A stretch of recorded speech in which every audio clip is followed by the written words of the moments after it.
이 자유경제에 대해서 한번 생각해 보도록 하겠습니다. 자, 이 강의는 혼자 하는 게 아니고 여러분들 지금 오디언스가 이렇게 눈이 반짝반짝하는 우리 학생들이 있기 때문에 가능하면 쌍방향으로 이렇게 자유롭게 하는 게 좋겠습니다. 아무래도 지금 저 온라인으로 또 이렇게 보시는 분도 계신데 대체로 우리 저 일반인들이 학생들이 가지고 있는 그 시장경제, 자유경제에 대한 잘못된 인식은 비슷해요. 자, 여러분 다 아시면 대한민국에서 시장경제 좋은 용어예요, 나쁜 용어예요? 조금 나쁘게 들리는. 나쁘게 들리는 거예요. 누군가가 심어준 거예요. 자, 확실한 거는 대한민국이 시장경제예요, 사회주의 경제예요? 시장경제예요. 시장경제예요. 잘못됐죠, 뭔가. 우리는 분명히 시장경제 체계 속에 살고 있는데 우리가 몸담고 있는 이 시장경제가 좋은 게 아니고 나쁘다고 누가 머리에 심어준 거예요. 자, 전 세계를 본다 하더라도 잘 사는 국가, 소위 말해 선진 국가들은 전부 시장경제 체제를 가지고 있어요. 그죠? 사회주의 국가, 대표적인 게 북한이잖아요. 그죠? 자, 모든 나라들이 사회주의 체제에서 시장경제 체제로 넘어옴에도 불구하고 대한민국이 이제 5천년 역사 이렇게 이야기하지만은 사실 경제적인 측면에서 보면은 대한민국 이전과 이후로 나눌 수가 있어요. 대한민국이 언제 생겼어요? 대한민국의 생일이 언제예요?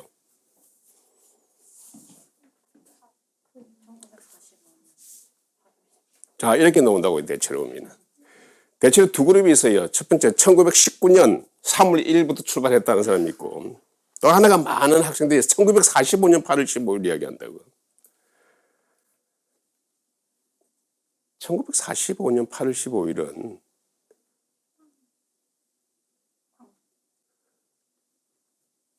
우리가 일제가 망한 날이잖아요. 그죠? 다시 말해서 우리가 독립했다? 독립은 아니에요. 그럼 1945년 8월 15일 대한민국이 생겼어요? 언제 생겼어요? 예? 자신 있게 어차피 틀리니까 48년 8월 15일이라고. 그럼 45년 8월 15일부터 48년 8월 15일 3년 동안은 우리는 그냥 나라가 없었어요. 그래서 남한은 미군이 통치하고 북한은 소련군이 통치하고. 왜?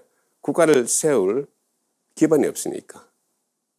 자, 그러면서 48년 8월 15일 날 대한민국이라는 나라가 생기게 된 거예요.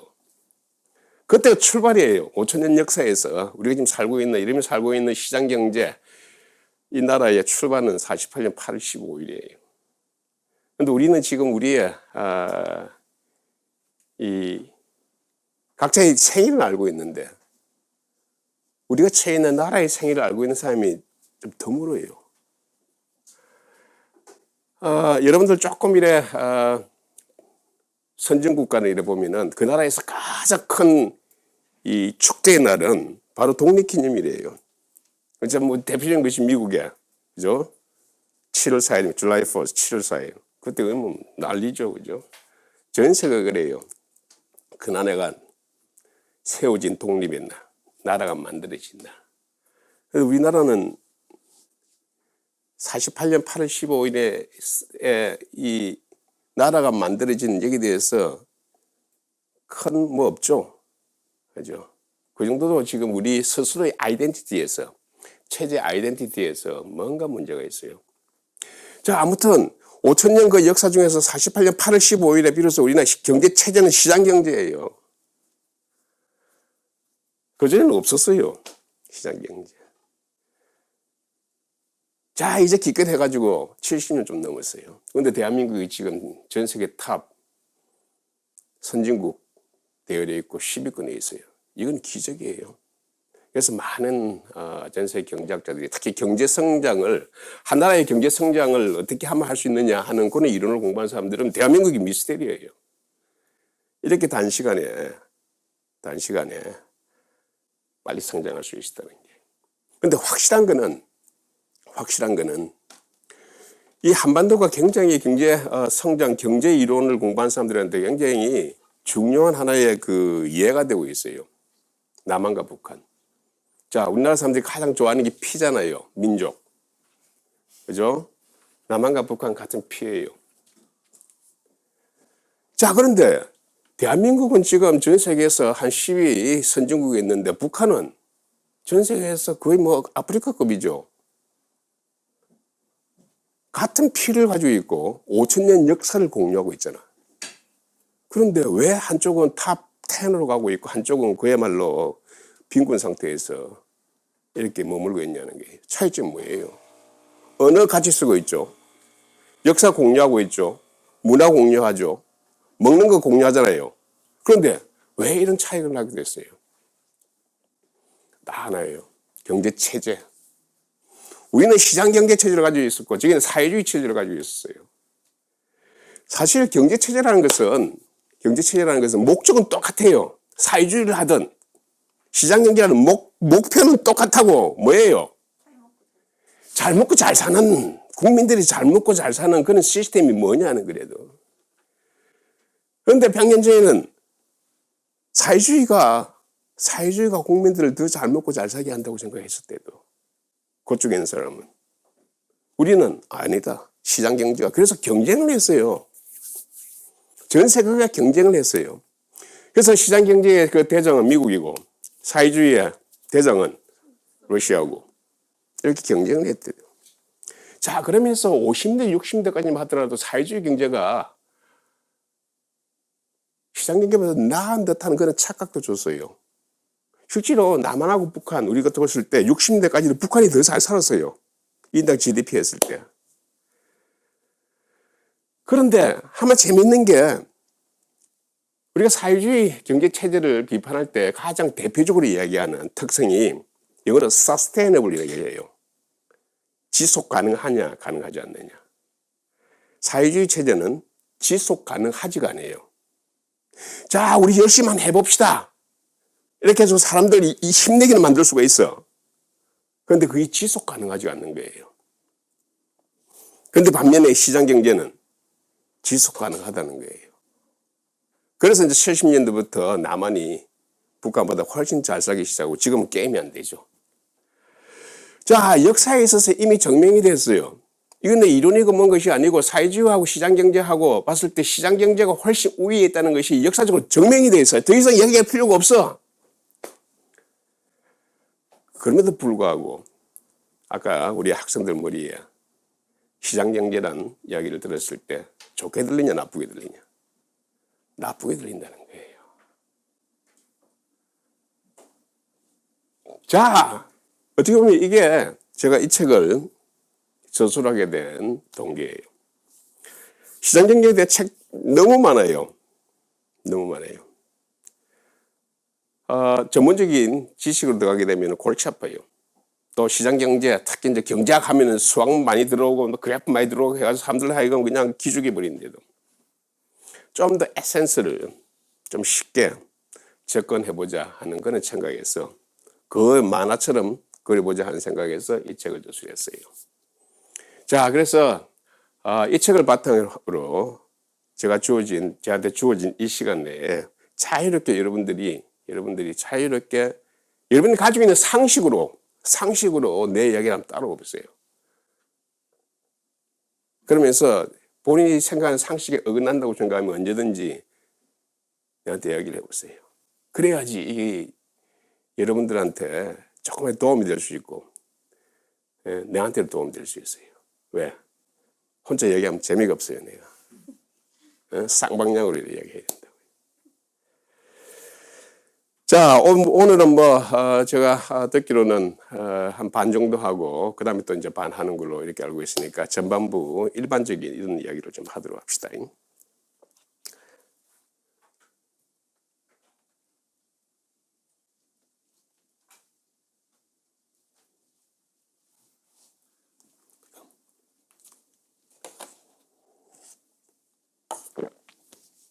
자, 우리가 시장 경제 이렇게 하면은 우리 동대문 시장, 남대문 시장 이렇게 해서 일단 저거 지저분하다고 생각하잖아요, 그죠? 시장 경제하면 뭔가 좀 우리하고 좀 동떨어진 이런 거라고 생각하는데 사실 이게 경제학 교육에 있어서 좀 문제예요. 경제학이라는 것이 인간의 이야기예요. 인간인데 인간 중에서도 어떤 인간이냐? 다 개개인이에요. 개인. 근데 사실 여러분들 지금 다 개인이잖아요. 그죠? 개인, 하나하나 개인인데 이 개인이란 말이 우리가 반만년 역사이기 때문에 5,000년 전부터 이 개인이란 말이 있었겠어요? 없었어요. 개인이라는 이 말 자체가 조선시대에는 없었어요. 쇼킹하죠? 왜? 개인이란 존재 이거는 지금 우리 개인 하면은 독립, 존엄성 얘기하잖아요. 그죠? 지금 우리 국민이라 얘기하잖아요. 조선시대 때는 국민이라 안 했죠. 뭐라고 했어요? 백성이라 했잖아요. 백성하고 국민의 차이가 뭐예요? 우리가 국민이라 하면은 하나의 집합체지만 개개인의 어떤 존재를 인정한 일종의 서메이션이 국민이라고. 백성은 개인이 없어요. 개인이 없어요. 우리가 이래 축산업 할 때 목축이란 말 쓰죠. 그죠? 그게 뭐예요? 짐승을 기른다는 거 아니에요. 그죠? 짐승 한 마리 한 마리는 의미가 없죠. 전체 떼가 의미가 있죠. 똑같아요. 백성이란 말은 개인이라는 게 의미가 없대도. 거기서 개인은 한 명밖에 없죠. 조선시대는. 왕밖에 없어요. 나머지는 입법, 행정, 사법권을 다 왕이 다 가지고 있잖아. 한 개인은 바로 그냥 없앨 수 있잖아요. 인류 역사에서 제일 먼저 우리가 봐야 되는 것은 개인이에요. 개인. 5,000년 역사를 또 한번 생각해 보세요. 5,000년보다는 지금은 예를 들면 2,000년 역사. 그죠? AD로 보면 이제 2,000년 역사 생각해 보세요. 이 역사, 여러분들 이제 이 세계사 시간 한번 생각해 보세요. 보면 꼭 나오는 용어 몇 개 있다고 하면 영국의 마그나 카르타, 명예혁명, 프랑스 혁명, 독립, 미국의 독립전쟁, 그 수없이 많은 그 역사, 이 영화. 거기서 나오는 키 이슈는 하나예요. 마그나 카르타가 뭐예요? 자, 결국 권력 잡은 사람은 절대 권력을 안 내놓는다고. 권력처럼 달콤한 게 어디 있어? 왕이 다 가지면 얼마 좋아요. 너는 가겠어요? 자, 그럴 때 왕한테 힘으로 작용시켜가지고 앞으로 너 마음대로 안 하겠다고 서약서 쓴 게 마그나 카르타 아니에요. 그죠? 앞으로 함부로 안 하겠다. 앞으로 이제 안 하겠다. 자, 그렇게 오면서 인류는 개인의 존엄성, 개인의 자유를 확보해 나간 과정이 역사였어요. 각각에는 프랑스 혁명, 미국 독립전쟁, 이 뭐예요? 어딘가로부터 나의 자유라고. 그죠? 그 자유는 개인의 자유라고. 개인의 자유. 자, 여러분들도 아마 이 교회 다니는 학생들이 많을 건데, 우리가 교회, 한때 우리가 중세 때는 그 암흑시대라고 얘기하잖아요. 그죠? 그때는 캐톨릭이잖아요. 그죠? 그때의 신도들은 개인이 없었죠. 우리가 아까 이야기했던 백성하고 똑같았어요. 그때는 신도들은 성경책도 못 읽었어요. 감히 개인이 말이야 신도가 성경책 읽을 수 없대도 성경책 읽을 수 있는 사람은 신분만 읽을 수 있었대요. 그죠? 그러니까 오로지 따라야 된다고. 말씀도 딴 사람이 성경책을 보면서 이제 바로 이 말씀이 아니고 신부님이 이야기한 그걸 따라야 되는 게 무조건. 그거 안 따르면 천당 가고 지옥 가고 말이야. 루터가 종교 혁명을 일으켰어요. 혁명을 일으켰다는 게 결국 개인이 어떤 집단으로부터 독립이에요. 그때부터 개인주의 출발의 시작이에요.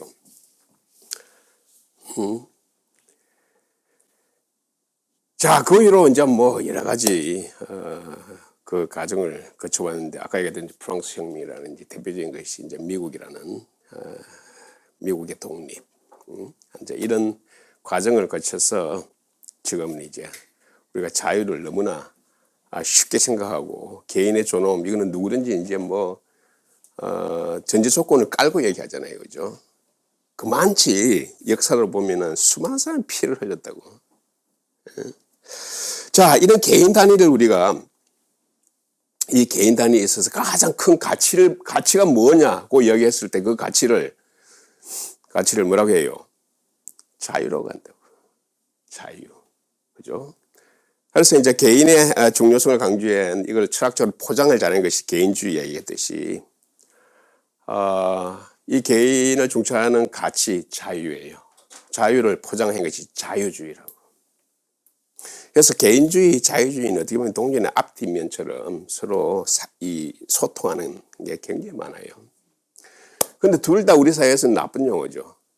개인주의 나쁘고 자유주의 나쁜 용어. 근데 개인의 자유가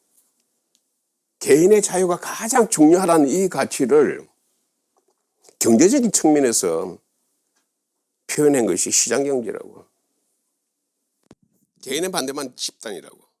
개인과 집단 중에서 어느 게 더 중요해요? 잘 생각해 봐도 어릴 때부터 받을 교육이 개인이 중요하다고 교육을 받았어요? 집단이 중요하다고 받았어요? 좀 더 쉽게 얘기할게요. 개인은 이야기하면 나라고, 집단은 누구야? 우리라고. 나하고 우리 어떤 게 더 중요해요? 우리의 인식에는 나가 없다도. 영어도 my mother 뭐야? 영어도 my mother. 영어로는 my mother라고. 그런데 나의 어머니라고 말하는 사람이 있어 없어? 우리나라는 없다고. 심지어는 my wife를 뭐라고 해? 말이 돼 안 돼? 이거는 진짜 큰일 날 이야기라도. 근데 자연스럽게 우리 남편, 그렇지? 우리 용어에는 my가 없대도, 나가 없대도. 언어는 그 사이의 문화, 인식의 정도를 나타내는 척도예요. 언어라는 거는. My mother라고 얘기했는데 우리 엄마가 놓은 것은 우리랑 개념이 없대도. 아니 나의 개념이 없대도. 나의. 우리의 용어는 전부 우리라고. 근데 그걸 어떻게 해? 문화, 그렇게 언어라는 건 문화이기 때문에. 하루아침에 뭐 다 이루어진 나라는 없어요. 문제는 그걸 우리가 인식을 해야 된다는 거라고. 인식을.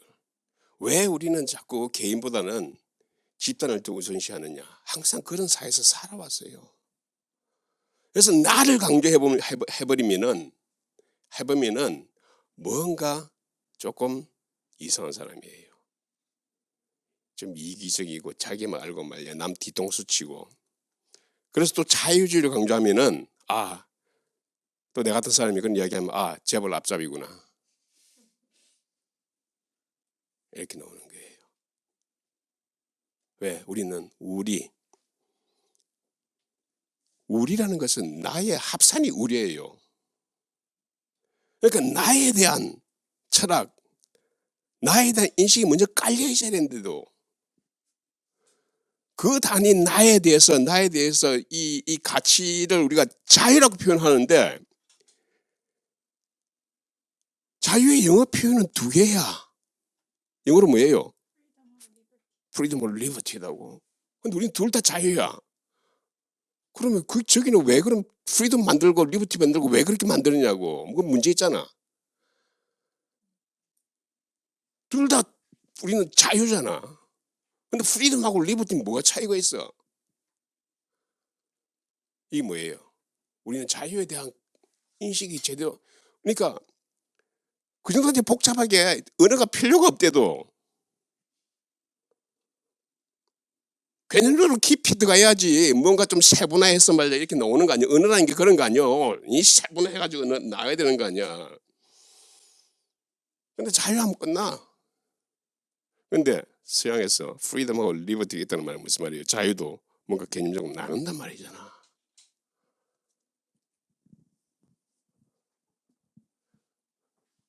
저기 여러분들도 저 눈동자를 보니까 다 처음 들은 눈동자라고 지금 뭐야?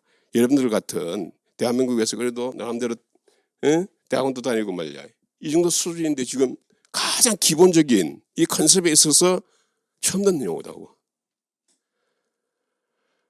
갈 길 멀죠. 그러니까 시장경제선에 개인에 대한 인식이 먼저 돼야 된다고. 왜? 시장경제 결국 경작이라고 하죠, 그죠? 경작이라는 게 딴 거 아니야.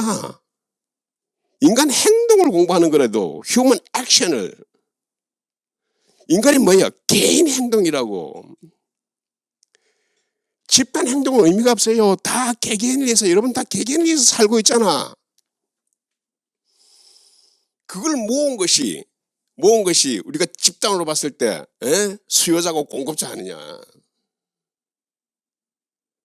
근데 개인의 의미를 얘기하지 않고 수요 공급하면은 걔네 그래프를 꺼가지고 말이야 올렸다가 낮췄다가 왔다 갔다 하면 사람 헷갈리고 말이고 경제라는 것은 이렇게 재미없는 것이구나 이러는 거라고. 그래서 경제학은 절대 수요 곡선 올리고 뭐 공급 곡선 이러면 안 돼. 인간의 이해를 해야 되는데도 인간의 이해 없이는 절대 시장은 갈 필요가 없어. 개개인의 합의 시장이기 때문에. 자, 아까 다시 돌아오면 자유. 여러분들 보는 프리덤. 인간은 날 때부터 인간의 존엄성, 자유를 가지고 태어났다고. 하늘로부터 자유 권리라고 태어났다고. 자, 세상 살아보면 인류 역사를 보면 항상 자유를 박해하는 사람은 누구예요?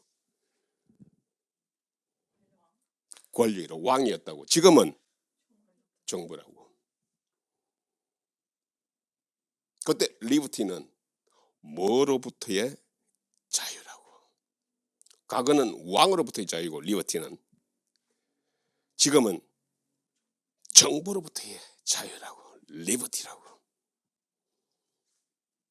그러면 이제 프리덤하고 리버티하고 차이 좀 알겠죠? 그죠?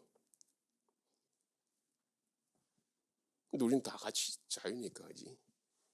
또 우리가 가지고 있는 자유에 가장 쉽게 접하는 자유는 뭐야? 탈북자들. 그냥 자유를 찾아왔습니다. 자유. 그 자유만 생각하잖아요. 그 자유만. 그런 자유는 뭐예요? 신체의 자유지. 대체로 보면은 도저히 못 살겠다, 그지? 탈북자 내하고 가까운 사람 한번 들어보니까 남한에 오니까 사람들이 자유를 찾아왔다고 이야기하는데 솔직히 북한에서 온 사람 탈북자를 말 들어보면 내하고 가까운 사람 얘기하면 자기는 자유를 모른대. 와서 하도 그런 이야기해서 그런구나 해서 자기를 이야기하는데 사실 자유를 모른대 자기는. 그럼 왜 왔냐 했더니 살기 위해서 왔대. 거기 있으면 죽는데. 반동분자는 모르게 하면 죽는데. 자, 아무튼 우리가 알고 있는 자유 보면 대표적인 것이 탈북자에 통해 가지고 자유 이야기하는데 그러면 신체 자유라고. 그런데 지금 우리가 이야기하는 프리덤, 리버티 생각해 보세요. 물론 신체 자유도 있지. 그렇지만은 그 자유가 뭔가를 한번 생각해 보세요. 왕으로부터 군림을 받다가, 그죠? 백성 같은 경우에는 왕이 그야말로 하느님하고 똑같잖아. 그죠? 그러면서 때론 왕하고 들이박한 이유가 뭐예요? 이유가 뭐예요? 아니, 왕은 자기가 자꾸 뺏어가잖아. 자기가 뺏어가잖아. 이게 핵심 아니에요? 아까 이건 리버티, 누구로부터의 자유. 그지? 그게 뭔 말이야? 자꾸 뺏어가잖아. 뺏어간다는 게 내 거를 뺏어가는 거 아니야? 내 재산을 뺏어가는 거 아니야. 내 소득을 뺏어가는 거 아니야.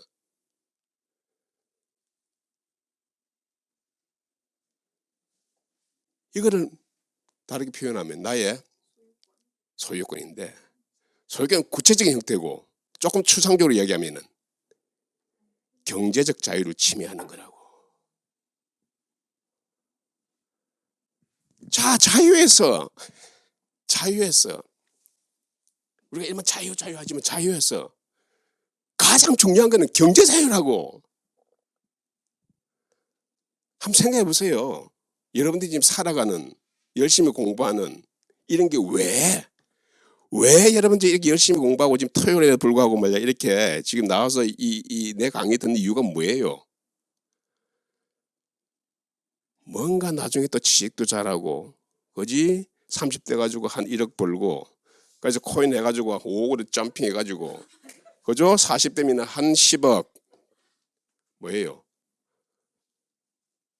뭔가 재산을 좀 이래, 돈을 좀 벌자는 거 아니야. 그지? 그 말이 무슨 말이야? 그 말이 부자 되겠다는 거 아니야. 그지? 그럴 때 내가 하는 고 벌고 많이 키우고 하는 그런 부분이 있어가지고 누가 와서 뺏어가면 안 되지. 그지? 그게 뭐냐?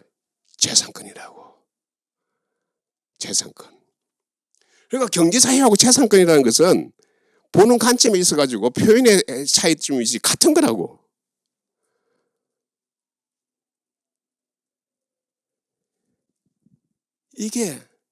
이게 가장 중요한 자유예요. 왜? 인간이 살아가는 데 있어서, 궁극적으로 살아가는 데 있어서 목표가 그거라고.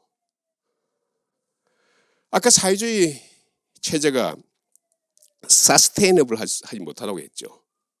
왜 서스테이너블 하지 못하냐고. 지속 가능하지 못하라고 얘기했잖아요. 왜 지속 가능하지 못하냐고.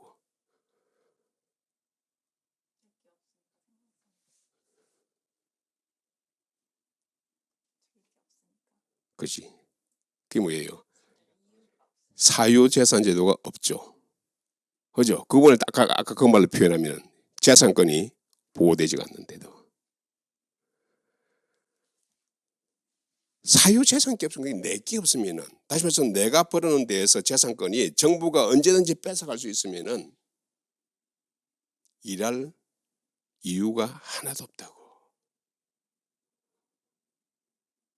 일할 이유가 하나도 없어요. 그러면은 거기에 있는 체제의 모든 사람들은 그냥 눈치 보는 그런 짓만 한데도 처음에는 가능하겠죠. 야, 인간의 가장 중요한 평등, 가난한 사람 위해서 서로 희생하자. 멋있지. 한 10년은 버틸 수 있지. 50년 못 간다고. 인간의 본성이 그런 거라고. 본성이. 사회주의 체제는 누군가가 옆에서 감시하고 감독하고 때에 따라서는 처벌하고 하는 누군가가 있어야 된다고. 시장경제는 있어요, 없어요? 없어. 그래도 시장경제 더 잘 돌아가. 왜 그래요? 개개인이 가지고 있는 그 본성을 최대한도로 인정을 해주기 때문에. 그러면서 해야 되는 딱 하나는 뭐예요? 재산권만 보여주면 된다고. 재산권만 보여주면 된다고. 그러니까 정부가 하기가 굉장히 쉽죠. 정부 하기가 굉장히 쉽잖아. 재산권만 보여주면 되니까. 사회주의 하려면은 이 친구가 어느 학교 가서 무슨 전공을 해라는 걸 다 할당해주고, 졸업하고 나면은 어디 가서 뭘 해라는 거 이야기해주고. 왜? 사회라는 게 큰 공장이기 때문에 사람마다 다 다른 재주가 있다고.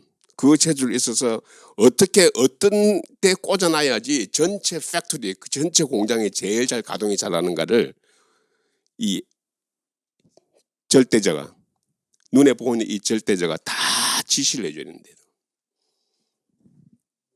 그래서 머리에는 모든 사람이 평등하게. 빌 게이츠나 스티브 잡스 같이 이런 반동분자가 놓으면 안 되는데도 모든 사람이 평등하게. 그러니까 하나하나에 대한 정보를 다 가져야 된다고. 얼마나 바쁘겠어요. 근데 시장경제 체제에는 딱 하나라고. 재산권만 보여주면 된다고. 그럼 정부의 크기가 어디가 확 차이가 나겠죠. 사회주의 체제에는 정부가 엄청나게 커야 된다고. 그냥 일일이 다 해야 되기 때문에. 시장경제 하에서는 너무나 쉽죠. 심플하잖아. 재산권 보호하는데.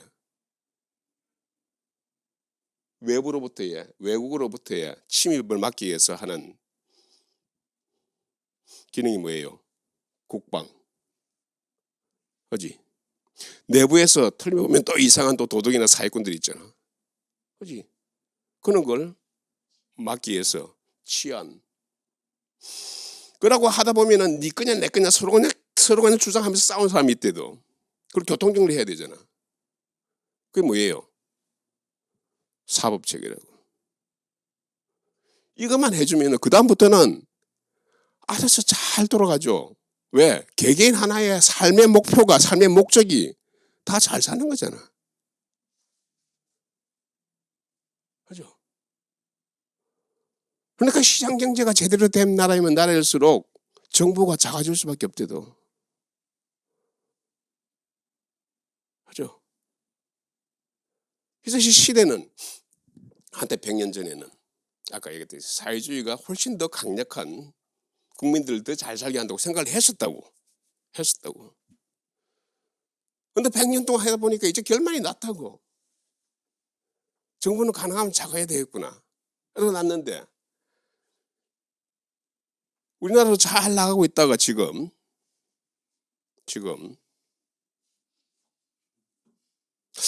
야, 잘 나가는 사람이 너무 잘 나가더라. 삼성 현대가 왜 이렇게 잘 나가냐고. 삼성의 CEO가 65억 연봉이고 여러분들은 연봉 받아봤자 4, 5천이잖아. 뭔가 불공평하잖아요. 이 사회가. 뭔가 불공평하잖아요. 그렇게 불공평하고 이야기하면 사람들이 다 열받는다고. 여러분도 5천만 원 받는데 연봉이 65억 같으면 몇 배야? 곱하기 해보면은 그 CEO 없으면은 청년 뭐 한 1,000명 고용이 가능한 계산해 놓은데도. 그지? 그걸 같이 있냐? 이 세상이 잘못됐지 않느냐?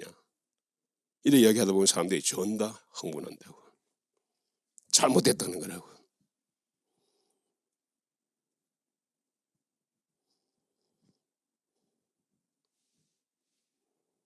그래서 가능하면 정부에서 돈을 많이 퍼부자라는 거라고. 상대적 약자에 대해서. 그래서 청년이라고 돈 주고 내처럼 이제 60 넘었다고 나이 든 사람 따랐다고 돈 주고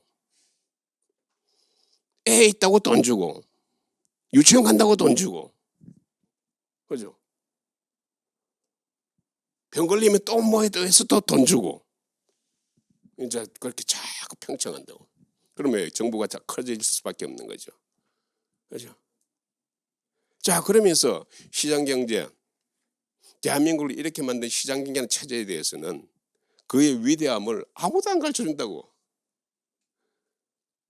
문제는 그렇게 지금 체화가 돼서 살아왔어. 하지만 그 체화된 것이 의미를 누가 가르쳐줘야 되는데 의미를 안 가르쳐줘. 오히려 반대로 시장경제를 폄하하고 시장경제를 비판하는 쪽에 이야기는 훨씬 더 보편적으로 깔려 있다고.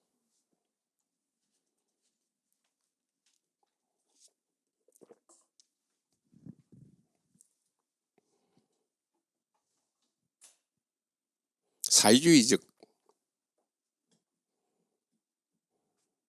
철학적 배경은 사람들로 하여금 굉장히 흡입력이 있게 만든다고.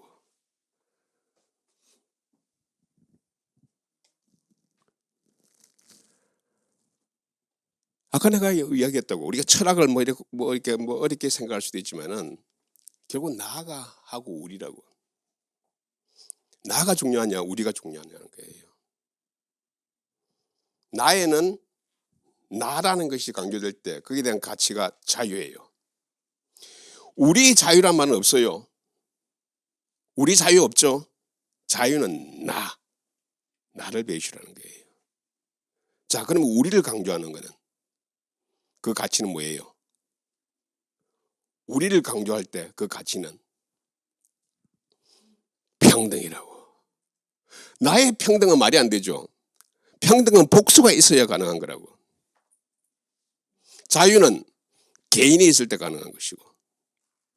자, 그러면 우리가 자유주의와 사회주의의 차이라는 것은 나냐 우리냐 하는 거예요. 다시 말해 자유냐 평등이냐 하는 거예요. 자유와 평등. 그래서 경제 체제로서 우리가 시장 경제와 사회주의라고 이렇게 얘기하면 여러분들 머리에는 다 쉽게 이해가 된대도 시장 경제 얘기했다. 그런데 시장 경제라고 사회주의라는 것도 결국 철학을 바탕으로 하는 거라고. 철학 속에서 체제가 노는 거니까. 그 말은 나의 자유와 우리의 평등이라는 그 철학 중에서 어떤 것이 더 우세하냐 하는 것인데, 우리는 지금 나의 자유에 대한 철학은 여러분들이 배우지를 못한다고. 배우지를 못했다고. 왜? 개인주의와 자유주의는 나쁘게 들리기 때문에.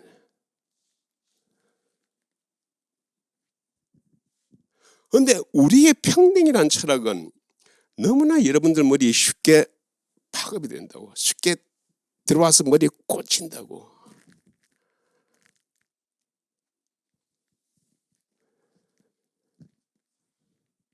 우리나라 말에 사촌이 논을 사면 배가 아프다는 말이 있죠. 여러분들 다 들어봤죠? 자, 여러분 엄격하게 머리 상식으로서 한번 생각을 해보세요. 사촌이 논 샀는데 본인한테 희생된 게 있어요, 없어요? 아무것도 없죠. 자기하고는 아무 관계 없어. 그죠? 자기 경제적 삶에서는 아무 관계 없어요. 근데 배가 아파. 바로 이거예요. 우리의 평등을 강조한 철학에서는 내하고 관계없는 삶에 대해서 이야기하면은 사실 자기하고 아무 관계 없어. 근데 열받는다고. 삼성전자 CEO 65억 받는데 자네 삶의 침해를 받았어? 안 받았다고. 여러분 취직해서 연봉 5천이면 살 수 있어 없어? 충분히 살 수 있잖아요. 특히 학생하다가 첫 가서 5천만 받으면 진짜 이게 어디냐 하면서, 그지? 너무나 행복하게 잘 산다고. 그게 바로 자유 개인을 강조시하는, 삶을 보는 태도가 자기 삶 개인을 중요시하는 철학이에요. 그런데 잘 살고 있다가 삼성전자 CEO가 65억 받는다는 사실을 듣는 순간에 갑자기 자기가 불행해져. 왜? 자기 삶의 만족을 남하고 비교에 의해서 결정하는 거예요. 자유주의 철학의 가장 기본 자기예요. 자기 판단은 스스로 하는 거라고. 남하고 비교를 하지 않는 거라고. 그런데 남하고 끊임없이 비교해라고 자꾸 옆에서 강요를 한다고. 그런데 그렇게 하면 너무나 또 보면 새로운 세상이 보인다고 그냥.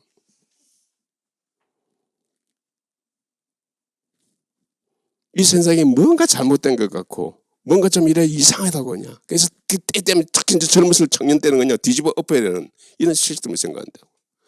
확실한 거 뭐예요? 지금 5천 년 역사에서 지금쯤 잘 살 데가 없다고요. 대한민국이. 그런데 지금 사회를 우리가 한때 헬 조선이라고 얘기했대. 진짜 헬 조선은 헬이라고. 진짜 조선은 헬이었어요. 근데 대한민국을 헬이라고 하고 있다고. 5천 년 역사에서 가장 빛나는 순간이 있는데.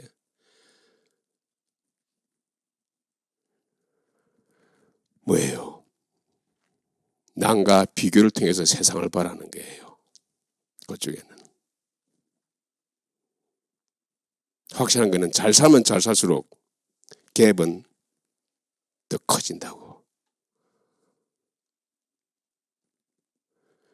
여러분 1960년대 상상할 수 있어요, 머리? 60년대 가면 저 할머니 할아버지 그때 세대인가 부모님은 아니지. 어찌됐든 헷갈려 지금. 응? 60년대 태어났어요. 그러면 할머니 할아버지 이제 출석났을 때, 응? 그때 이제 만났을 때 이야기하는 그런 거 머리에 있을 거 아니에요. 그죠? 1960년대에 우리의 격차는 별로 없었어요. 안문 옆문 다 열어놓고 숟까지 다 알기 때문에 항상 뭘 떠가면은 나눠주고 잘 산다 해봤자 뭐 별 차이가 안 난다고. 맞아요, 틀려요. 그렇지. 별 차이가 안 나. 근데 많은 사람들이 지금처럼 빈곤에 있었다고. 빈곤선에. 예를 들면 한 30% 40%는 빈곤선이에요. 빈곤하다고. 근데 잘 산 사람 별로 없어. 그때 삼성 현대 없었어요. 그때 삼성 현대 없었어. 응? 그때 제일 공부 잘하는 애들이 기껏해 이제 한전 이런 데 갔대도. 왜? 정부 기관이기 때문에.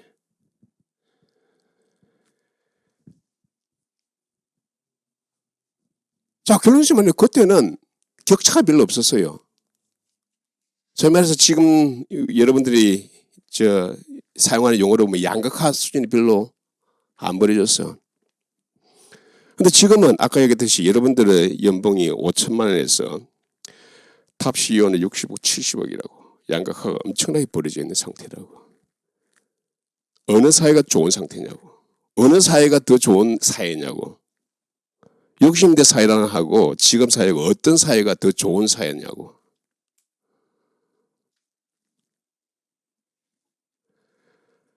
지금은 양극화가 엄청나게 심하다고. 그런데 모든 사람이 배고픈 사람 별로 없죠. 심지어 대학생인 여러분들도 한 2주에 한 번 정도는 삼겹살을 먹잖아. 그죠? 근데 여러분 할머니 할아버지 세대는 1년에 고기를 한 두 번 정도밖에 못 먹었다고. 설날 때 추석날. 어떤 사회가 나은 사회예요?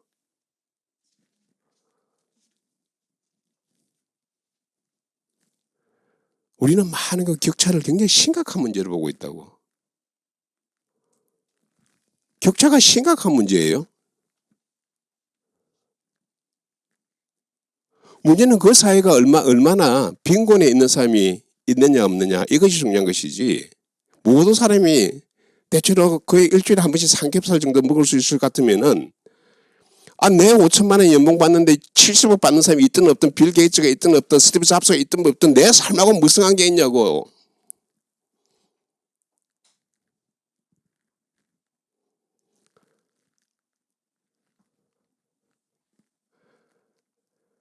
경제라는 것이 재밌는 게 경제가 계속 성장하는 한 격차라는 것은 아무 의미가 없어요.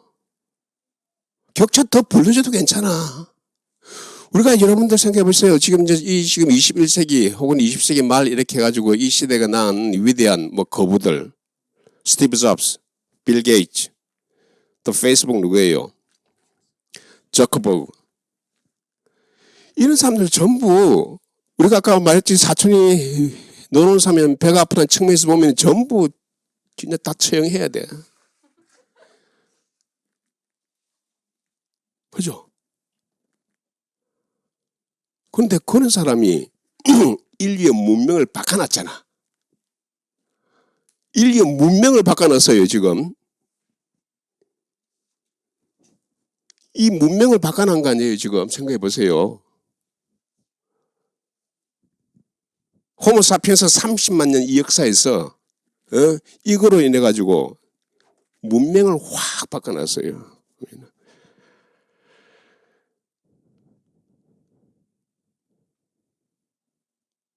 우리는 이 격차의 문제를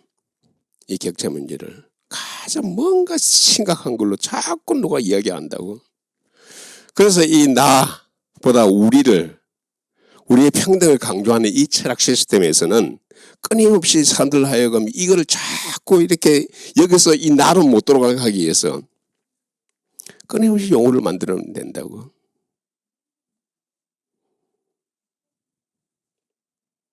대표적인 용어가 모든 사회 현상에 앞에 상대적이라는 말을 갖다 붙여버리면은 세상이 확 달라져 버린대도. 상대적 박탈감, 상대적 빈곤. 인류가 아무리 잘 살아도 상대적 빈곤은 절대 안 없어진다고. 틀려요, 맞아요?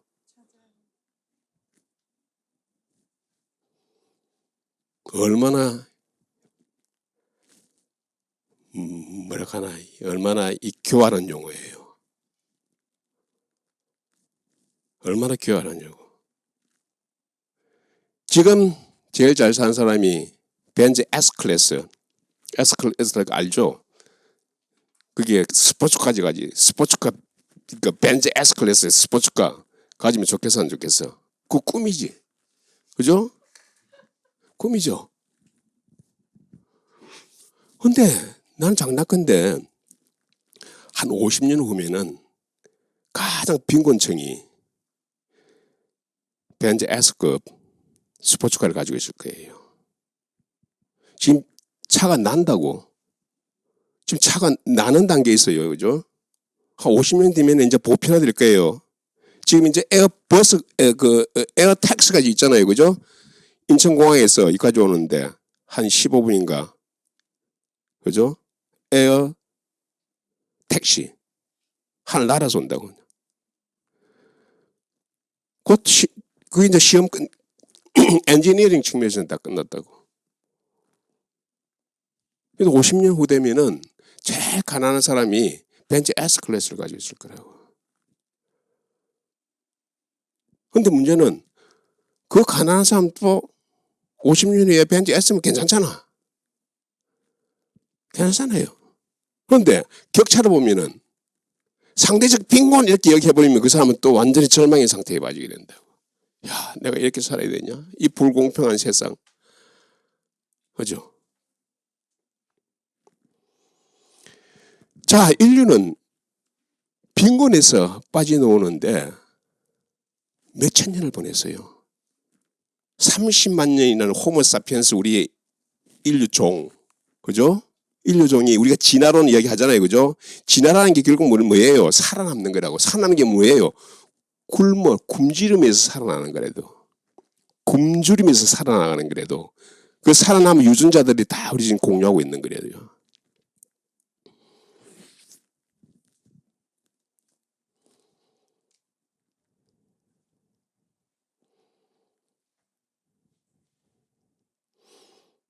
이제 확실한 것은 시장 경제로 인해 가지고 인류가 엄청나게 잘 살고 있어요, 지금. 한때 전 지구상에 있는 이 농산물의 생산량 곱하기 사람 이렇게 곱해보면 절대 인구는 전체 볼 때 한 10억 이상 안 된다. 더 이상 넣으면 전쟁이 난다. 이렇게 예측된 사람도 있다고. 그게 아니죠. 지금 인류가 70억의 인류가 있잖아. 앞으로 그게 뭐 100억이든 200억이든 엄청나게 하지만은 이상하게 먹는 게 남는다고. 그죠? 이게 뭐예요? 뭔가 사람이 만들어낸다고. 그걸 정부에서 만들어내는가요? 아니지. 누군가하고 슈퍼스타가 나온데도 과거에는 상상할 수 없을 정도로 농업에서 생산성이 높아지는 거 아니에요. 그걸 정부에서 하는 것이 아니고 전부 다 돈 벌려고 하는 거 아니야. 농업에서 빌 게이츠, 농업에서 스티브 잡스가 나온다해도 누가 누구 해라고 가르친 게 아니에요. 저절로 나온다고. 그럼 그 사람은 무슨 공익을 위해서 인류를 위해서 그렇게 했어요? 아니야. 뭐 했대? 돈 벌려고 한 거래도. 이 힘을 어떻게 막아요? 막을 수가 없다고. 그럼 뭐야? 개인도 좋고 그 사회도 발전할 수 있다고. 자, 그래서 끊임없이 발전하면 할수록 갭은 생기게 돼 있다고. 근데 거기에다가 상대적이란 말을 모든 용어의 앞에 갖다 붙이면은 이 세상은 지옥이 되어버린다. 첫째, 심적으로 상대적 박탈감이 생기고 또 상대적인 빈곤이 생긴다. 얼마나 무서운 말이에요. 상대적 빈곤이란 말이. 그래서 마르크스가 제일 먼저 이런 철학 하에서 만들어진 용어가 소외라고 해요. 같은 말이잖아요. 상대적 박탈감, 소외. 소외.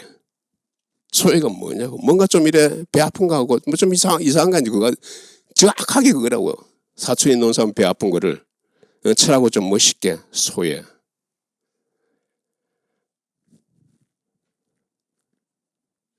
인류는 잘 살게 되면은 빈곤은 퇴치할 수 있어요. 우리 역사만 봐도 그럴 테도. 지금 웬만한 게 다 밥은 빈곤이 뭐예요? 하루 3끼 먹는 걸 얘기하는 거 아니에요. 자, 거기에서는 우리가 벗어났다고 대한민국이. 그 빈곤하고 격차하고는 완전히 별개의 문제예요. 정부에서 생각해야 되는 것은 빈곤을 어떻게 하면 막느냐, 빈곤을 어떻게 퇴치하느냐 이것만 생각하면 되는데도 그런데 격차라는 것은 격차를 생각하면은 격차를 생각할 때 가장 쉬운 방법은 뭐예요?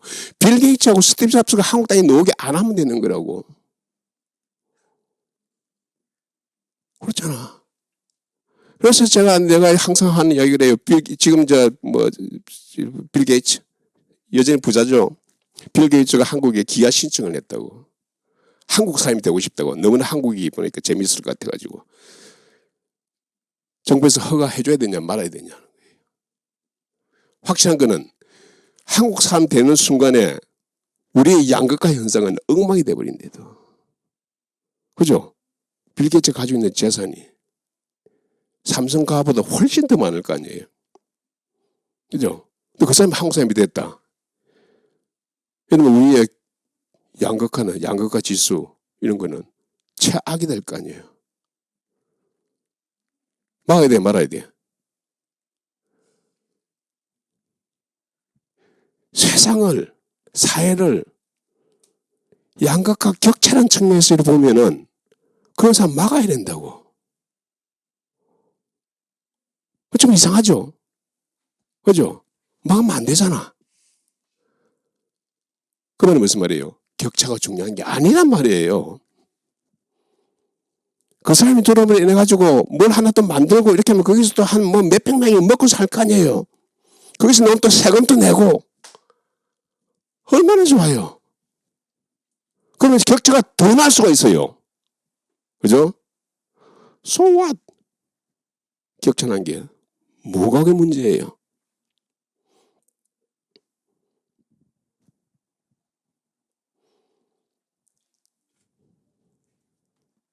이렇게 세상을 보는 눈을 안 가르치고 지금 보면 항상 비교에 의해서 너 삶을 바라고 이야기를 하는 거예요.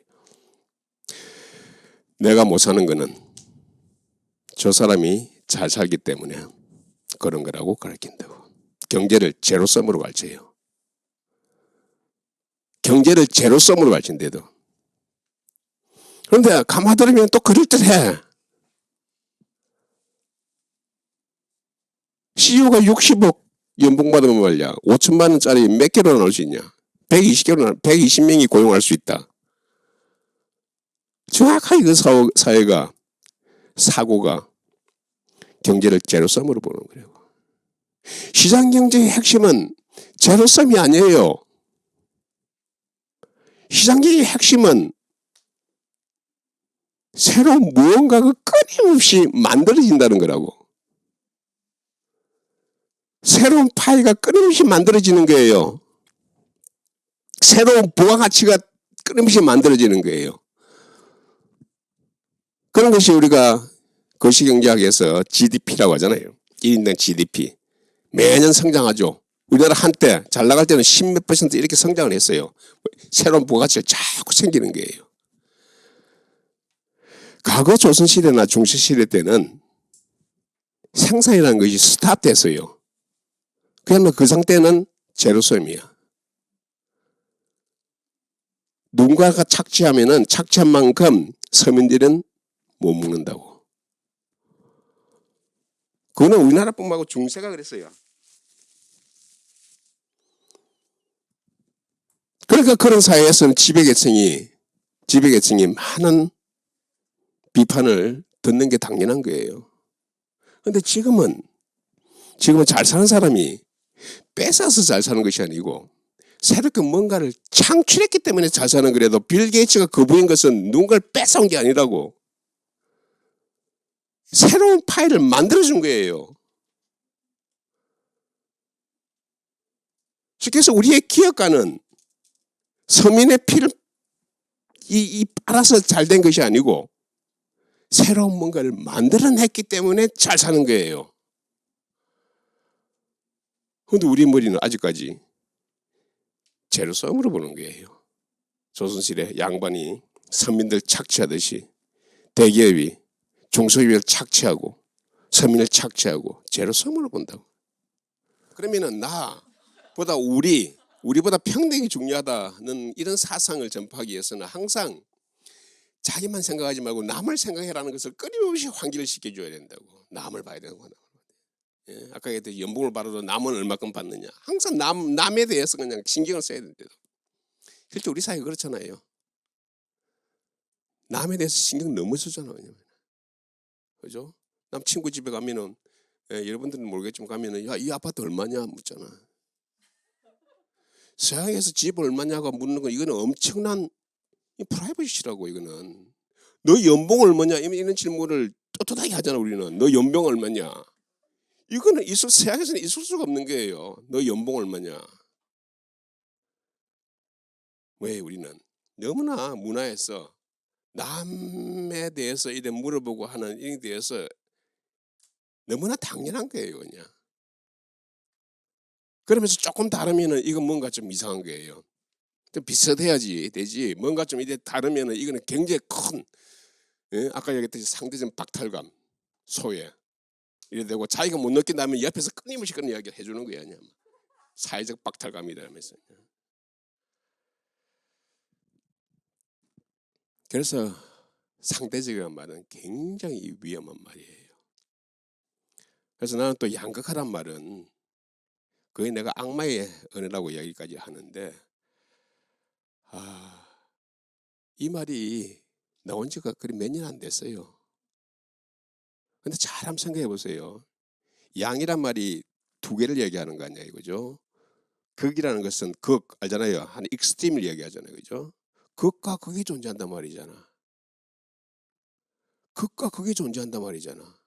우리 사회가 극과 극이 존재해요.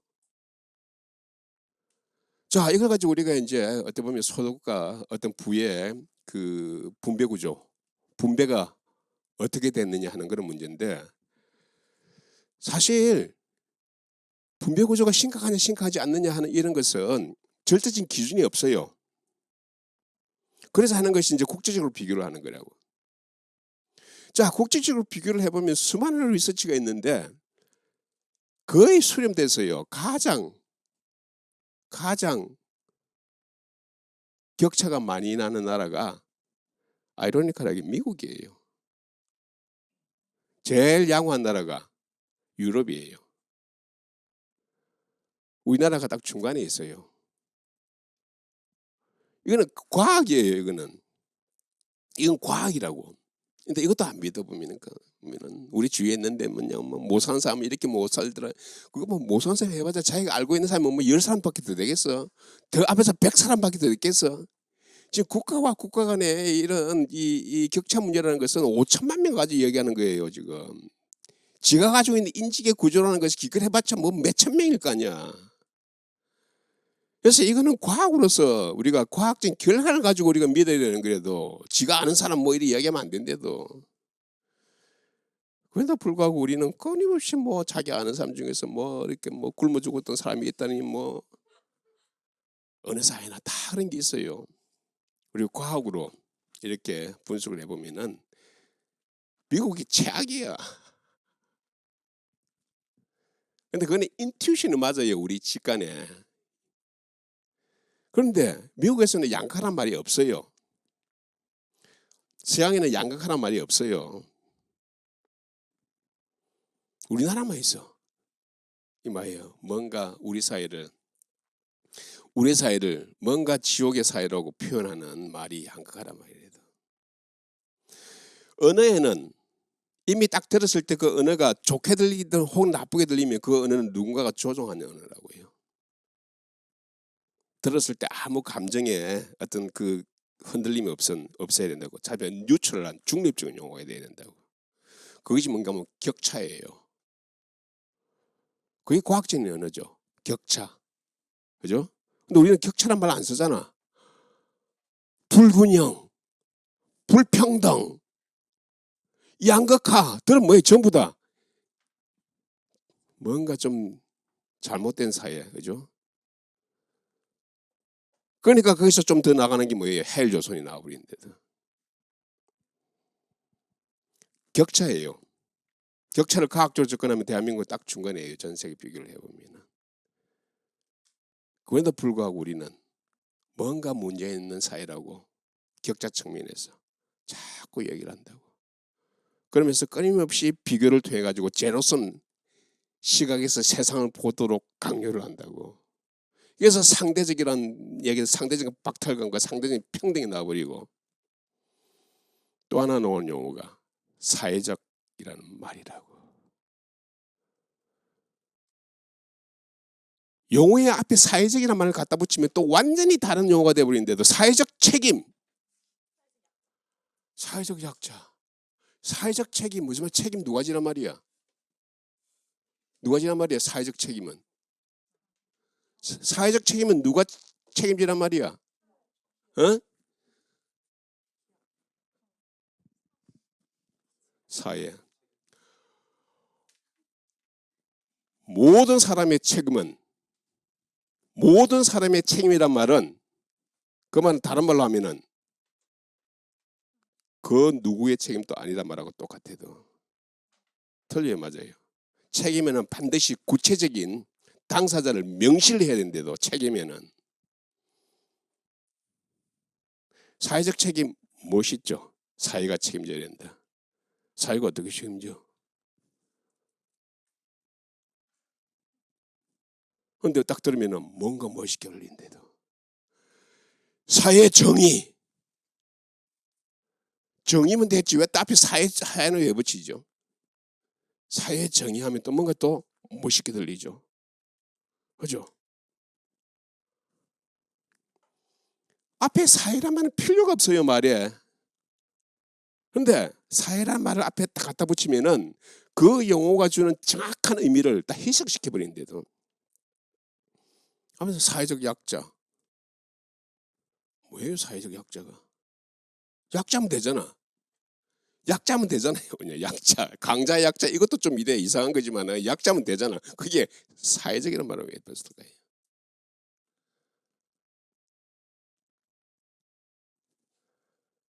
뭔가 사회가 더 책임져야 된다는 이런 거죠. 사회가 책임진다는 게 무슨 말이에요? 결국 누가 해요? 정부잖아. 정부가 들어가는 거예요, 정부가. 그래서 용어에서 사회적이라는 말을 많이 쓰는 사람은 벌써 이런 쪽에서 의도를 가지고 이야기하는 거예요. 근데 이거는 우리나라 이야기가 아니에요. 벌써 이미 소위 말해서 이제 미국이나 뭐 유럽에도 자익이 많아요. 보면은 벌써 이런 용어 앞에 소셜 붙여가지고 이야기가 굉장히 보편화됐어요. 그래서 자유주의 경제학자 하예크 같은 양반은 소셜이라는 단어가 이게 악마의 언어라고. 어떤 단어든지 앞에 소셜 붙이면은 하예크의 그분의 말로 표현하면 족제비 같은 언어라는 거예요. 족제비라는 것이 뭔가 하니까 정확하게 이렇게 이 열매가 있으면은 형태는 안 건드리고 안에 열매를 탁 먹을 수 있는 동물이래요. 족제비 같은 언어라는 거예요. 우리도 벌써 어디서 배웠는지 그 커다라고 했다. 사회적 말이 엄청나게 많아요. 그래서 내가 오래전에 한 10년 전에 사회적이란 용어의 미신이라는 책을 내가 써냈다고. 사회적. 또 하나 세상을 좀 빼딱하게 보도록 이렇게 용어로서 강요하는 용어 중에 또 하나가 여러분도 다 들어봤을 거예요. 공공성. 특히 행정학 하는 사람이 제일 좋아하는 용어가 공공성이잖아요. 주택의 공공성, 방송의 공공성, 교육의 공공성, 공공성. 첫째 공공성은 막 주장한다고. 길거리 나와서 주장하는 사람들 보세요. 무슨 단체에서 나온 사람들. 전부 공공성을 가지고 얘기하는데도 방송의 공공성, 교육의 공공성. 이들이 왜 공공성을 주장할까요? 에? 중요하기 때문에 정부에서 돈 내놔라는 거예요. 쉽게 얘기하죠. 그런데 공공성이라는 말 하면 뭔가 좀 머리에 그럴듯하게 들리죠. 그죠? 주택의 공공성, 주택의 공공성. 뭐 그달 들리잖아요. 그죠? 그러면 일단 주택이라는 것이 굉장히 중요한 거구나. 또 공공성이 있으니까 시장에만 맡기면 안 되구나. 자연스럽게 정부가 들어간다. 방송의 공공성. 뭐 또 그럴듯하거든요. 이거는 어떻게 하면 전부 다 정부에서 다 해줘야 되구나. 그래서 우리처럼 뭐 전부 다 정부잖아요. 미국의 방송이 세계 ABC, MBC, CBS 3대 방송사가 잡고 있잖아요. 그죠? 셋 다 민간이에요. 공공 없어요. 공공이 없대도. 근데 우리는 뭐든지 일단 공공성이에요. 그냥. 공공성. 공공성이라는 말이 사람의 머리를 또 마비시키는 또 하나의 용어라고. 그러면은 정부가 자연스럽게 들어가서 쉽게 해가지고 이쪽은 어떤 경쟁이라는 것이 존재하지 않고 그야말로 정부에서 예산 다 내가지고 쉽게 우리 살아가자 이거예요.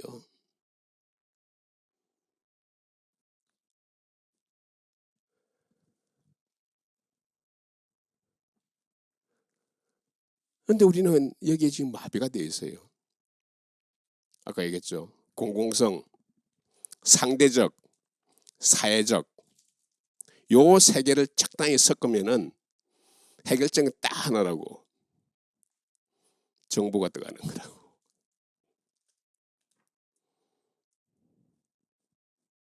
이 세 용어는 여러분들이 끊임없이 많이 들었고 또 들었을 때 그럴듯하게 생각한 용어라고요. 얼마나 대단한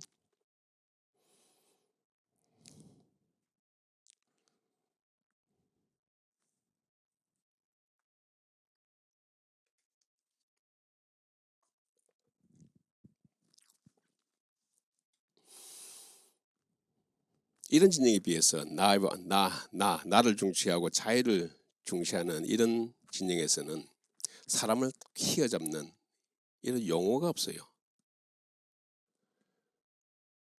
용어가 없어요. 자유, 뭐 떠오르는 게 있어요? 뭐 가슴이 꿈틀대는 게 있어요? 없잖아. 자유 주장하면은 뭔가 또 재벌을 위한 저 재벌 앞잡이구나. 그죠? 근데 확실한 거는 자유를 침해당한 사람은 그걸 안다고. 자유를 침해당한 사람.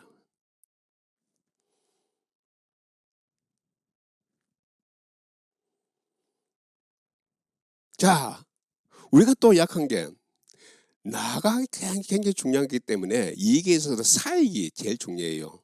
결국 사익을 추구하는 거래도. 자, 반면에 우리의 이익을 추구하는 게 공익이라고 얘기해요. 사익과 공익 중에서 어떤 게 좋게 들려요? 자, 그러면은 이게 바로 나오는데 자, 여러분들은 지금 사익을 추구해요, 공익을 추구해요? 자, 그러면은 여러분 스스로 지금 생각을 해야 되는데도 둘 중에 하나는 잘못된 게 여러분이 인생 설계를 지금 잘못하고 있든지 아니면 여러분 머리에 누군가 심어준 공익이 중요하다 이 인식이 잘못된 것인지 둘 중에 하나는 잘못된 거 아니야. 여러분 삶은 지금 여러분 삶이에요. 가장 고상하고 살면서 자랑스럽게 여러분 삶을 이어나가야 된다고. 그런데 여러분 삶에서 전부 사역을 위해서 일하는데 사역은 나쁜 거라며. 공익이 더 중요하다며. 왜 그러면 공익을 위해서 일 안 해? 어떤 게 잘못됐어요? 여러분 머리에 있는 인식을 누가 잘못 심어놓은 거예요? 아니면 여러분 삶 자체가 잘못된 거예요?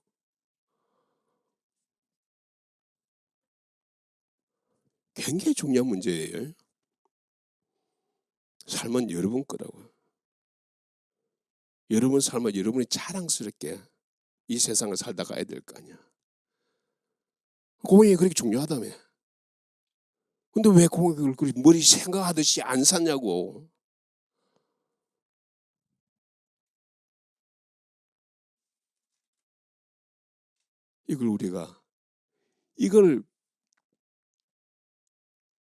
이 개념을 깨우쳐 준 게 시장경제의 오리지널 위대한 아담 스미스라고. 아담 스미스 하면 유명한 책이 있죠. 뭐예요? 아담 스미스 하면 이제 바로 나오는 책이 국부론이라고. 국부론에서 나오는 게 굉장히 두껍지만 핵심이 바로 이거예요. 시장경제가 가지고 있는 그 위대한 걸 철학적으로 뒷받침한 것이 바로 이 사회과 공익 문제라도. 지금 보세요. 지금 얘기하는 게 전부 사익이 나쁜 것이 공익이 중요한 거라 얘기했잖아요. 이게 우리가 가지고 있는 대한민국 삶이 가지고 있는 인식이라고. 왜? 성리학의 구조가 그런 거였어요. 조선시대 500년 동안 대한민국 국민은 아직까지 지금 머리가 지금 대한민국의 머리 구조가 아니에요. 아직까지 내가 볼 때는 한 70%는 조선 사람이야. 성리학이 작동하고 있다고 지금. 아직도 성리학이 작동하고 있어. 성리학에서는 그 시대의 질서가 사농공상이에요. 사자가 선비사잖아요. 그 사람 추구하는 건 뭐예요? 선비도 추구하는 거는 공익이라고. 사농공상, 상인들 추구하는 게 뭐예요? 사익이라고. 가장 지배계층은 선비는 공익을 추구하고 사익을 추구하는 사람은 가장 짐승급이라도. 그게 성리학적 구조예요. 그렇게 500년 그런 철학 하에서 작동해서 500년 살아봤더니 그 나라가 전 세계에서 가장 못 사는 나라가 됐다고. 조선 말기는 그야말로 헬조선이에요. 조선 말기 헬조선이래도. 그거는 GDP 경제학자들이 해놓은 이 GDP 통계로 보면 거의 아프리카급이래도. 그렇게 할 수밖에 없어요. 자, 반면에 아담 스미스는 서양에서는 새벽 4시, 5시쯤 되면은 그 지역에 빵집, 베이커리, 빵을 굽는다고. 그 빵집 주인이 새벽 4시에 일어나서 빵을 굽는 이유는 사익을 위해서 하는 것이냐 공익을 위해서 하는 거냐는 거예요. 질문해요. 뭘 위해서 해요? 사익을 위해서 하는데. 사익을 위해서 하는데 사익을 위해서 함에도 불구하고 그것이 결국 그 지역에 있는 공익을 위해서 하는 거로 연결이 된다는 거예요.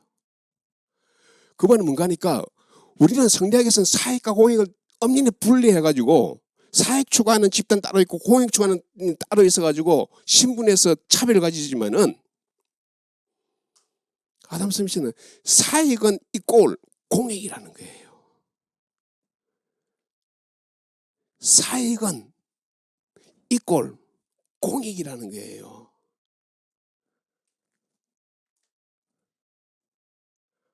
얼마나 생각, 철학에 있어서 차이점이에요. 그래서 공익을 생각할 필요가 없어. 너가 열심히 부자가 되라. 그게 곧 국가와 민족을 위해서 있는 거라. 그런 철학 하에서 그 사회는 얼마나 번창하겠죠. 그래서 영국이 최강의 나라가 됐잖아요. 그 당시에 최강의 나라잖아요. 우리는 사회공헌을 다 끊어놨더니 전 세계에 가장 못 사는 나라가 됐고, 철학이, 생각이 이 정도로 중요한 거예요. 또 하나가 이제 이기주의. 여러 가지 표현이 아까 사익 이야기하고 또 공익 이야기하고 또 이제 이기주의, 이타주의인데, 사실 개인주의하고 이기주의 이 구분 자체도 좀 명확하지가 않아요. 우리가 이제 개인주의도 나쁜 용어인데, 근데 거기서 이기주의 이렇게 하면은 조금 여기서 조금 이제 이 잔머리 굴리고 때에 따라서 법도 어기고 하는 그런 부분에 대해서 우리가 이기주의라고 얘기한다고. 개인주의보다 더 나쁜 게 이기주의야. 그죠? 근데 사실 이것도 보면은 다 영어에서 나온 거거든. selfish라고. 근데 개인주의하고 selfish하고 별 차이가 없어요. selfish하고. 근데 스스로 한번 생각해보라고요. 아까 사익 얘기했잖아요. 그걸 selfish란 말로 바꿔 깨우는데도 selfish. 근데 법어기라고 얘기하는 건 없어요. 이 세상에. 법은 다 존재하기 때문에 법적인 테두리 내에서 selfish한 거는 그건 개인주의하고 똑같은 거예요.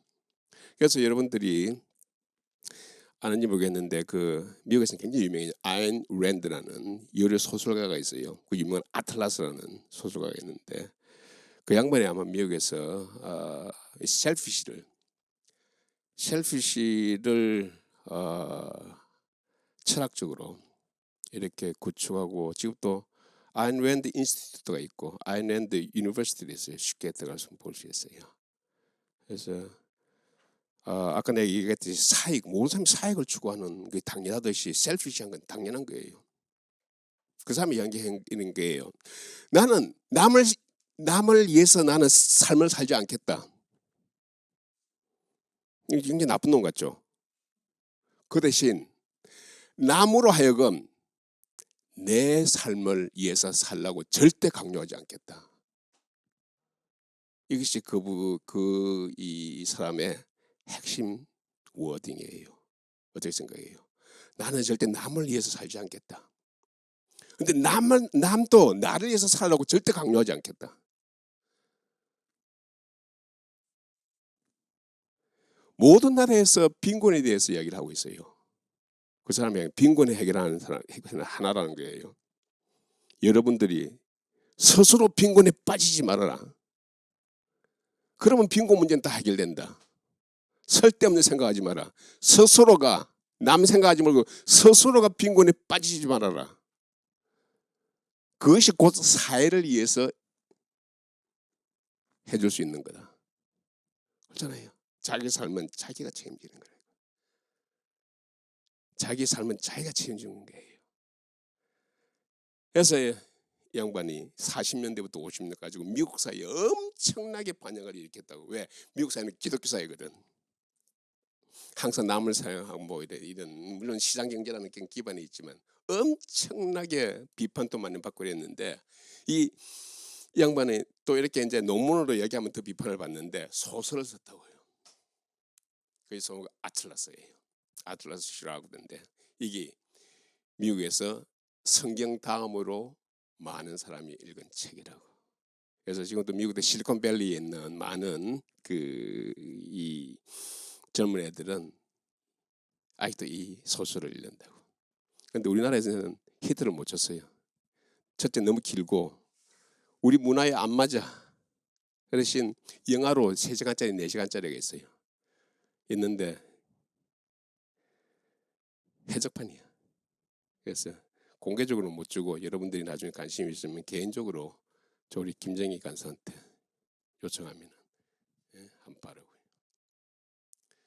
사랑도 결국 이기적인 관점에서 해석을 해요. 생각해보세요. 사랑도. 심지어 사랑마저로. 근데 귀찮다고. 그래서 이기주의, 이타주의.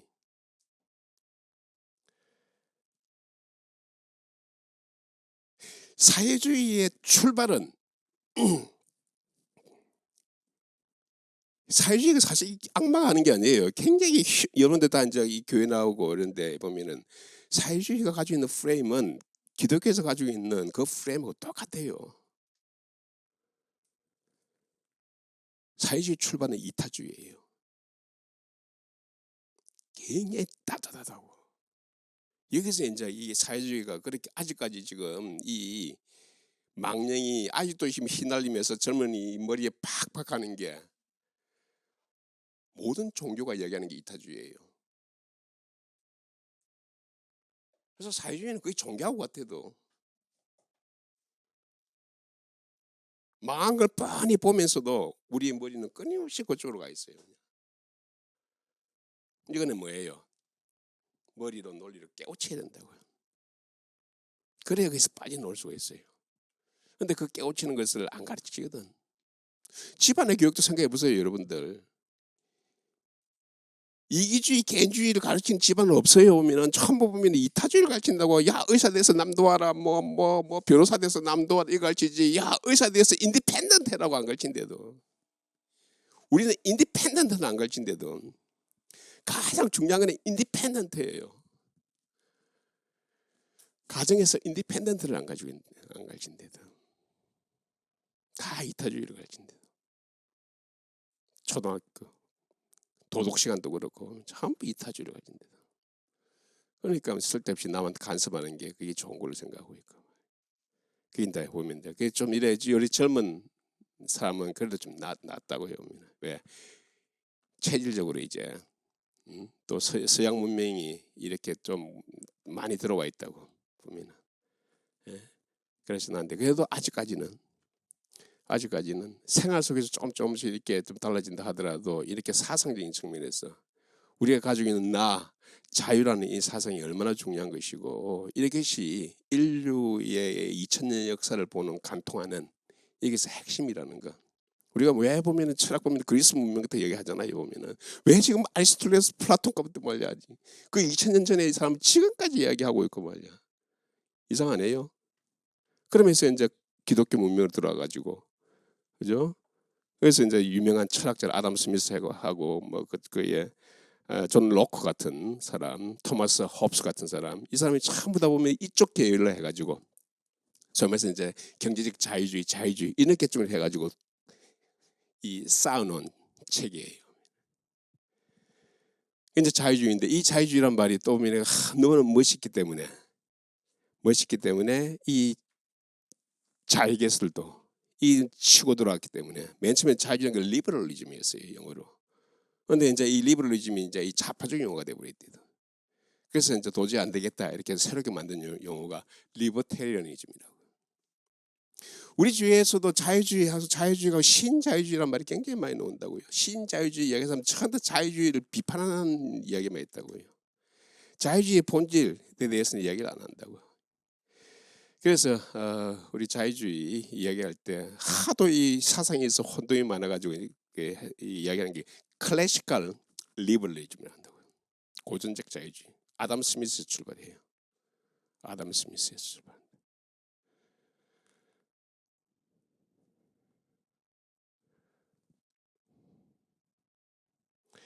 자, 그러면은 오늘은 여기까지 하고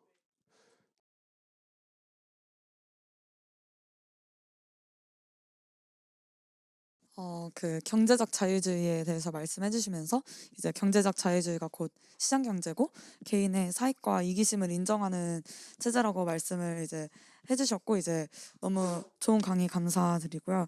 제가 궁금한 거는 사실 이제 자유를 강조할 때 물론 이런 경제적 자유주의도 있지만 어떻게 보면 약간 철학적인 면에서 좀 접근할 때도 있는데 사실 이제 기독교인들과 경제적 자유주의자들이 공유하는 건 이제 시장 경제가 옳다 이런 건 같이 공유를 하지만 좀 다른 점이 예를 들어서 퀴어나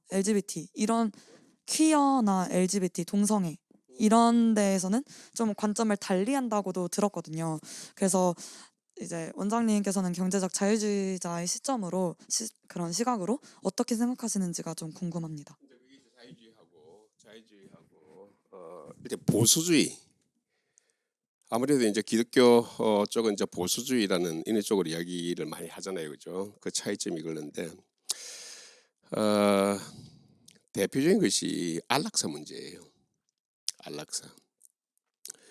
사실 안락사는 그 보수주의 관점에서 보면 기독교도 똑같을 거예요. 아마 생명은 하나님이 주신 생명은 절대 자기가 선택할 수가 없고 죽을 때까지 기다려야 된다.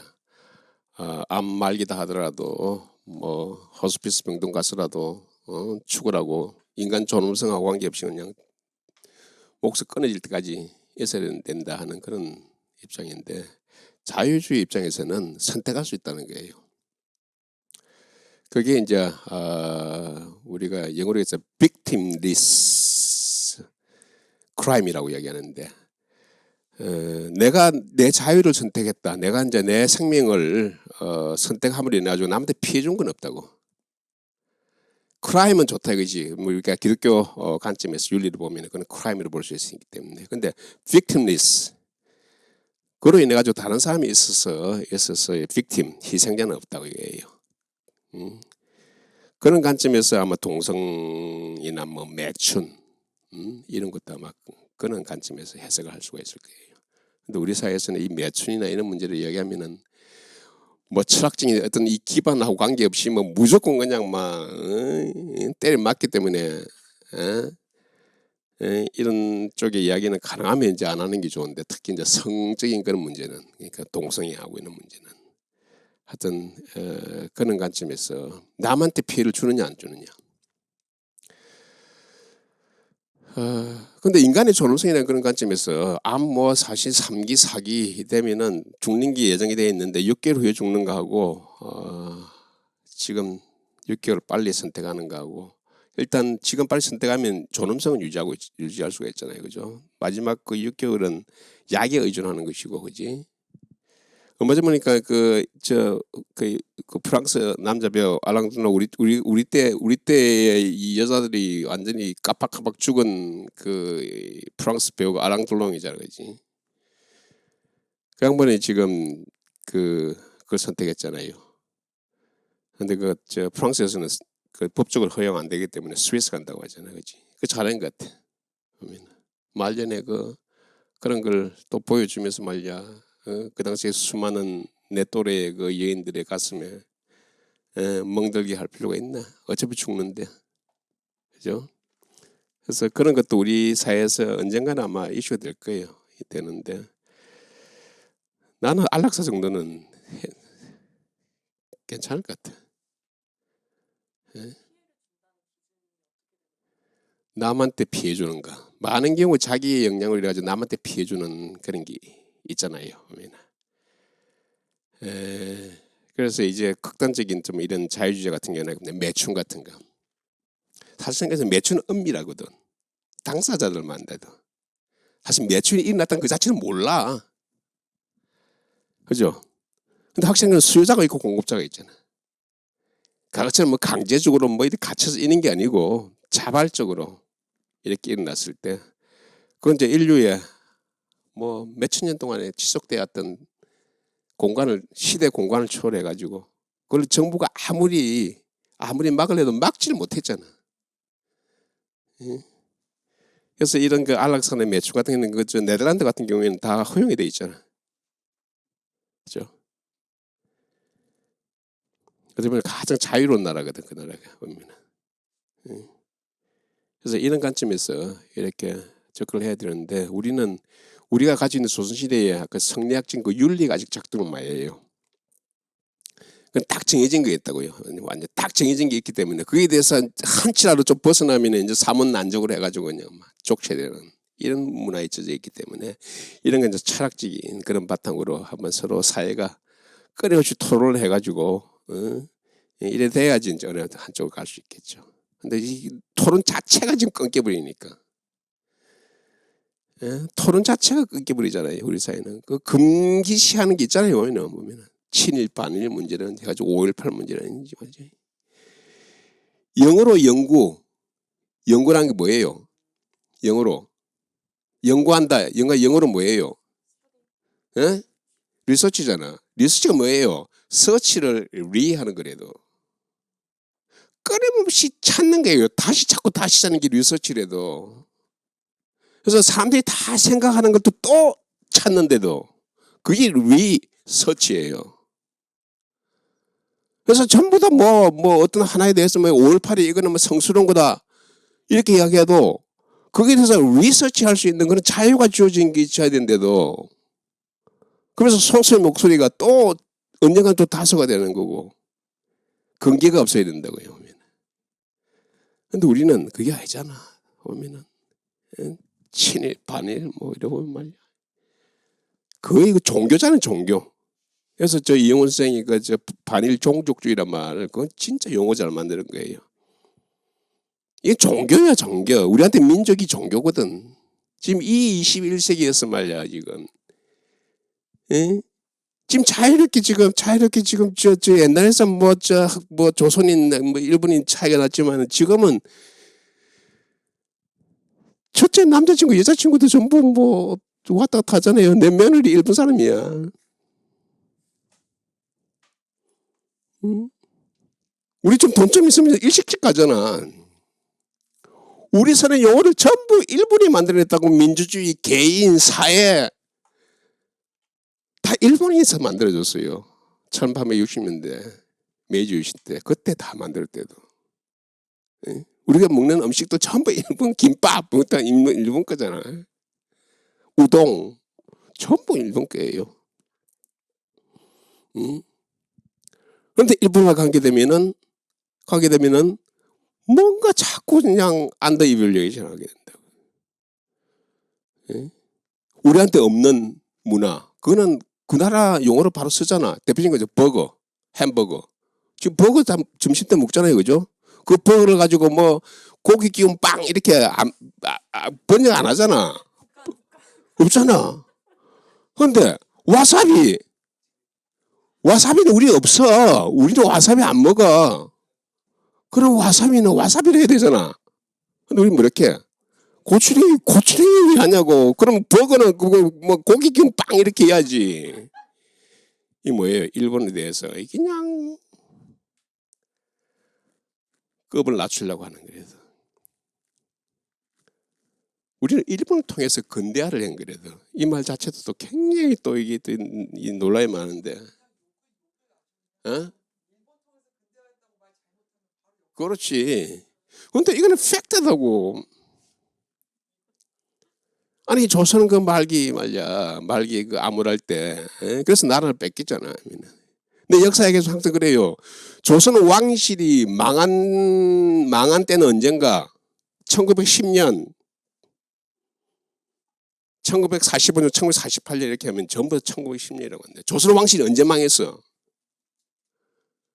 조선 왕실이 언제 망했냐고?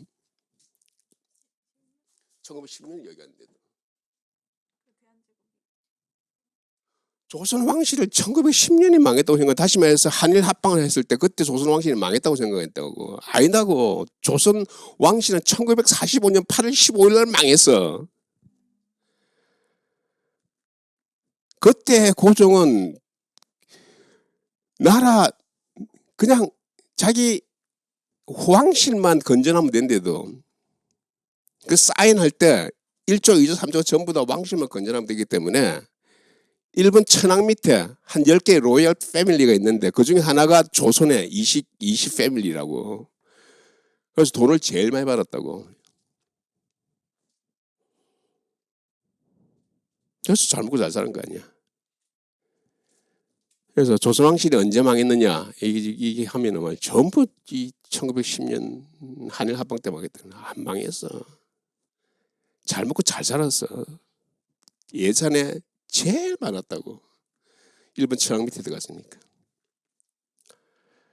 그런데 말이야 그것도 그때 그 임금을 우리가 또 위대한 또 이래 또 임금으로 보고 말이야. 요 근래에 이제 그걸 제대로 된 책이 하나 나왔더라고요.